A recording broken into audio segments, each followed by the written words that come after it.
रूस और यूक्रेन युद्ध में जितने दिन बीतते जा रहे हैं वो उतना ही ज्यादा खतरनाक होता जा रहा है। रूसी सेना ने यूक्रेनी सरजमी पर भीषण कोहराम मचाया हुआ है। रूसी सैनिक यूक्रेन पर इस कदर हावी हो रहे हैं कि यूक्रेन चाहकर भी पश्चिमी देशों के बिना कुछ नहीं कर पा रहा है। रूस अब यूक्रेन के इलाकों पर चुन चुन कर बड़े पैमाने पर बमबारी कर रहा है, जो यूक्रेन के एयर डिफेंस ही नहीं बल्कि पश्चिमी मिसाइलों को भी अपना शिकार बना रहा है। इस बीच न्यूयॉर्क टाइम्स की रिपोर्ट के मुताबिक यूक्रेन सैनिकों की गंभीर कमी का सामना कर रहा है। इसके लिए यूक्रेन बड़ी संख्या में सेना में बम पर भर्ती भी कर रहा है।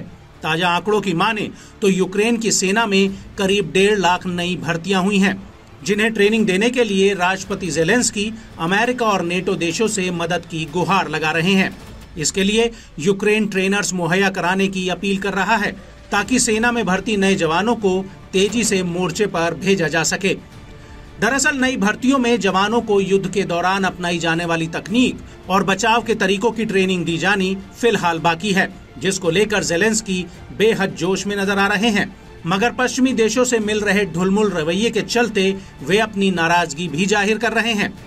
नेटो में अमेरिकी राजदूत के रूप में सेवा दे चुकी नुलैंड ने माना कि रूस के नए हमलों से यूक्रेनी सैनिकों के लिए सामने आना और विदेश में ट्रेनिंग लेना मुश्किल हो रहा है। हालांकि उन्होंने वेस्टर्न ट्रेनर्स को भेजने को लेकर गंभीर चेतावनी दे डाली है। उन्होंने इस पर चिंता जताते हुए कहा कि आधिकारिक तौर पर वेस्टर्न ट्रेनर्स को यूक्रेन भेजने से गैर जरूरी जोखिम बढ़ेगा, क्योंकि नेटो पहले से ही सदस्य देशों के इलाकों पर यूक्रेन की सेनाओं के लिए बड़ी संख्या में ट्रेनिंग दे रहा है। यूक्रेन के अंदर नेटो ट्रेनिंग सेंटर रूसी राष्ट्रपति व्लादिमीर पुतिन की सेना का टारगेट बन सकते हैं, जो कि सीधे तौर पर नेटो को जमीन में फंसा सकता है। इससे मौजूदा युद्ध एक अलग दिशा में बढ़ सकता है। साथ ही पुतिन को ये सोचने पर मजबूर कर सकता है कि नेटो इलाके उनके लिए उचित खेल हो सकता है। गौरतलब है कि व्हाइट हाउस बार बार इस बात पर जोर देता आया है कि वो यूक्रेन में न तो अमेरिकी सैनिकों और न ही अमेरिकी ट्रेनर्स को तैनात करेगा। रिटायर्ड अमेरिकी राजदूत ने भी इसका समर्थन करते हुए कहा कि मौजूदा हालात के मद्देनजर अभी भी ज्यादातर ट्रेनिंग यूक्रेन के बाहर करना सबसे अधिक तर्कसंगत है, बजाय यूक्रेन के अंदर ट्रेनिंग देने से। बताते चले कि अमेरिका के नेतृत्व वाला सैन्य गुट नेटो यूके, जर्मनी और पोलैंड समेत सदस्य देशों के इलाकों में यूक्रेनी सैनिकों को ट्रेनिंग दे रहा है। उन्हें पश्चिमी देशों की ओर से दिए गए हथियारों को इस्तेमाल करना सिखा रहा है।